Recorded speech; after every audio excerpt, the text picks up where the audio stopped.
Welcome back students. आज हम बात करेंगे merits and demerits of structural approach की।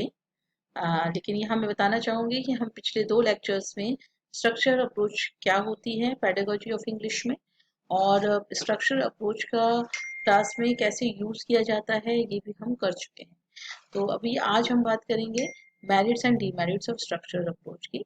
और स्ट्रक्चरल अप्रोच मतलब हम स्ट्रक्चर्स की ज़्यादा प्रैक्टिस कराते हैं स्टूडेंट को इंग्लिश सिखाने में। तो देखते हैं कि किस तरह से स्ट्रक्चरल अप्रोच के क्या फ़ायदे हैं और क्या इनके डिमेरिट्स हैं, राइट। सो मेरिट्स की अगर हम बात करें तो good pronunciation and fluency, because in our previous lecture also we discussed that lot of oral and oral drills are conducted, यानी टीचर बहुत सारी ओरल एक्सरसाइजेस क्लास में कराता है, एक पैटर्न देता है, एक स्ट्रक्चर दे देता है, और उस स्ट्रक्चर के बेसिस पर स्टूडेंट से कहा जाता है कि वो और सेंटेंसेस फ्रेम करें। तो इस तरह से बहुत सारी प्रैक्टिस हो जाती है स्टूडेंट्स की, और रेगुलरली उनकी अच्छी प्रोनाउंसिएशन हो जाती है, और अच्छी प्रोनाउंसिएशन के साथ साथ वो उनकी फ्लुएंसी भी बढ़ जाती है। यहाँ पर अगर हम देखें तो उनकी फ्लुएंसी भी काफ़ी यहाँ पर इम्प्रूव होती है अगर वो बार बार जो है स्ट्रक्चर्स की प्रैक्टिस करते हैं। जैसे मैंने आपको पहले भी बताया, अमित ईट्स मैंगो एक एक ये स्ट्रक्चर है, S plus B plus O. इसी पर बेस्ड मल्टीपल स्ट्रक्चर्स से रिलेटेड सेंटेंस बनाए जा सकते हैं।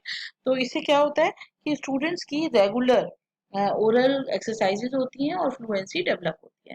दूसरा है इट स्ट्रेस हैबिट फॉर्मेशन, क्योंकि बार बार स्टूडेंट बोलता है तो उसकी हैबिट बनती है, और language is a habit formation.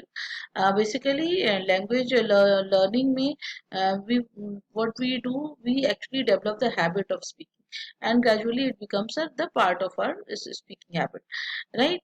Next is the initial drilling minimize the mistakes of the starting में। जैसे मैंने बताया 4 तरह के स्ट्रक्चर्स होते हैं, 4 टाइप्स ऑफ स्ट्रक्चर्स होते हैं। तो सिंपल स्ट्रक्चर्स जैसे फॉर्मूला वर्ड्स हैं, good morning, how are you, these are the formula words. अगर इनका यूज होता है तो स्टूडेंट इन्हीं को प्रैक्टिस करते हैं और बहुत कम मिस्टेक्स होती हैं। फिर सिंपल सिंपल स्ट्रक्चर से टीचर स्टार्ट करता है, बिकॉज हमने किया था selection and then gradation and then practice. तो सिंपल सिलेक्शन किया जाता है, अकॉर्डिंगली ग्रेड किया जाता है, स्टूडेंट के अकॉर्डिंग ही ग्रेड किया जाता है, यानी उनकी सीक्वेंसिंग की जाती है, तभी स्टूडेंट्स को ये उनके सामने एक्सपोज किए जाते हैं। तो इससे बच्चे की मिस्टेक्स जो है काफी कम होती हैं। It emphasis on speech, speech habit भी डेवलप होती है, because oral aspect is given importance, and language is presented and practice systematically. So this is how, because selection and gradation principle is adopted here in structural approach. So language content is delivered and it is presented in a very systematic manner, and the student practice it in a efficient manner. Next we have this meaningful and situational learning. So yes, different different situation में इसका use किया जाता है। तो इसका जो structures हैं student को पता होता है कि किस सिचुएशन में उन्हें यूज करना है। तो हमने देखा प्रोनाउंसिएशन, हैबिट फॉर्मेशन, मिस्टेक्स कम होती हैं, emphasis on speech, and presented and practiced systematically, and meaningful situation. These are the merits. And let us talk about the demerits also. So it is suitable for only lower classes, because yes, lower classes में हम इसको use करते हैं, लेकिन आगे जाके जब हमारी ये हैबिट फॉर्मेशन हो जाती है तो हायर क्लासेस में इस अप्रोच का यूज नहीं करना चाहिए, नहीं नहीं होता भी नहीं है। तो ये तो है कि लोअर क्लासेस में ही इसका यूज किया जा सकता है, हायर क्लासेस में इसका यूज नहीं किया जाता। Second thing is possible to teach only well selected sentences patterns. जैसे हमने आपको बताया कि लिमिटेड ही पैटर्न्स हैं, और जो पैटर्न्स का सिलेक्शन करना है वो बहुत इंपॉर्टेंट काम है कि कौन से पैटर्न्स को सिलेक्ट किया जाए। तो the pattern should be well selected, right. Next we have teachers needed a lot of guidance to teach structure, क्योंकि हर किसी के बस की बात नहीं होती है कि इस तरह से स्ट्रक्चरल अप्रोच की के थ्रू प्रैक्टिस कराना। तो इसमें ये देखना होता है कि टीचर जो है वो वो उसको पूरी इंफॉर्मेशन, पूरी नॉलेज हो, तो वही उसको गाइडेंस की ज़रूरत पड़ती है। और गाइडेंस के लिए क्या है, एक एवरेज टीचर जो है उसके लिए तो पॉसिबल ही नहीं है, क्योंकि बहुत सारी चीज़ें ऐसी हैं जो उसे अपने भी हायर टीचर से पूछना पड़ती है। इस तरह से या हम कह सकते हैं कि जो टीचर्स हैं उनके लिए भी ज़रूरी है कि इस मेथड के थ्रू टीच करना, अगर वो टीचर एवरेज टीचर है तो, राइट। नेक्स्ट है हमारा कि situational learning of vocabulary results in very slow rate of vocabulary building, क्योंकि ज़रूरी नहीं है हमेशा सिचुएशंस आए।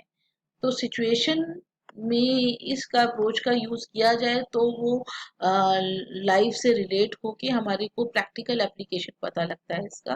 तो हमेशा ही सिचुएशन नहीं होती है। जैसे फॉर एग्जांपल ईडियम्स हैं, ईडियम्स का यूज हम हर जगह नहीं कर सकते हैं, तो वो सिचुएशन आना ईडियम के यूज करने के लिए हमें इंतजार करना पड़ेगा।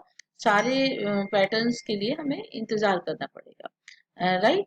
तो नेक्स्ट आपका आता है, कुछ डिमेरिट्स और भी हैं इसमें, जैसे टू मच मैकेनिकल ड्रिलिंग है।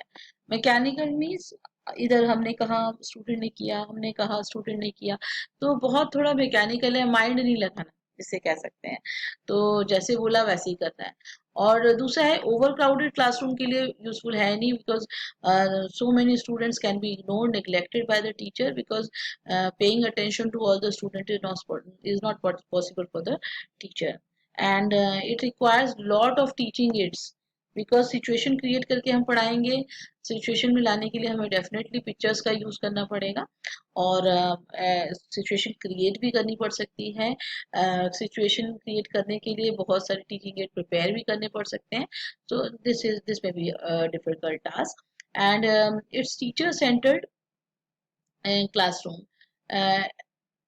दैट मीन्स इस तरह की जो क्लासरूम है स्ट्रक्चर अप्रोच की, ये टीचर सेंटर कहलाती है।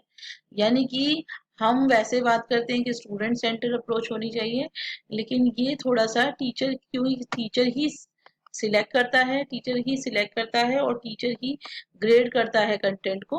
इसलिए यहाँ पर इसको कहा जाता है कि ये अप्रोच जो है वो टीचर सेंटर्ड अप्रोच है, क्योंकि इसमें स्टूडेंट को नहीं पता कि टीचर क्या पढ़ाने वाला है और स्ट्रक्चर्स को कैसे प्रेजेंट करने वाला है। हालांकि इसमें प्रैक्टिस एक्सरसाइजेस बहुत होती हैं, तो हम ये नहीं कह सकते कि ये टीचर सेंटर्ड अप्रोच है। Meaning is not given importance well teaching language. हम यहाँ वर्ड टू वर्ड मीनिंग की बात ही नहीं करते हैं। हम क्या करते हैं, हम बात करते हैं स्ट्रक्चर्स की कमांड करने की। तो this is here as it is word के मीनिंग की बात ही नहीं करते हैं, राइट। जैसे ईडियम्स है, हम वर्ड मीनिंग की बात नहीं करते हैं, ईडियम्स का यूज कहाँ आना है, एप्लीकेशन कैसे करनी है, हम उसकी बात करते हैं। It's form focus and led emphasis on grammar. कहा जाता है कि ये कहीं ना कहीं ग्रामर को बहुत ज्यादा इम्पोर्टेंस दे रहा है। तो दीज आर द मेरिट्स और डिमेरिट्स।